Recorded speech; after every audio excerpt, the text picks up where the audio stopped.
nabibili yan sa sari-sari store niya. Nagkataon nung binili ko yung sale eh. Kaya hanggang ngayon may baon pa ako. So, kung ano naman tayo eh. Pero no return, no exchange policy daw. So,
Wednesday next week. Kung ano ba kayo. At sigurado ako sa iyo, ikagugulat niya.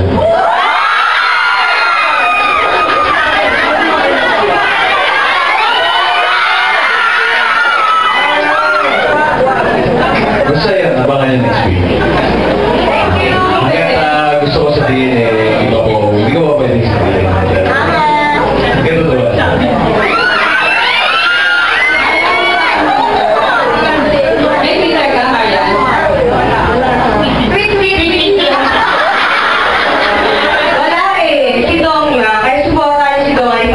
siya. Hindi, sa totoo lang, hindi naman ako maganon kami dalawa. Pero dahil meron ang silbi, yung contest of bench, na kung mananalo kami, bibigyan kami ng premyo para doon sa mga scholar namin. So yun lang talaga yung purpose nun. Pero at the same time, at least nagkakaroon ng magandang silbi dahil na-update kami sa inyo kapag hindi naman tayo magka-text. Pero at least pag pinost namin doon, anything about me or siya, nalalaman nyo. At sisiguraduhin namin sa amin galing yun. At hindi kayo maniniwala sa iba basta galing sa account na yun, at least sabihin sa amin yun. Diba? So kung may kailangan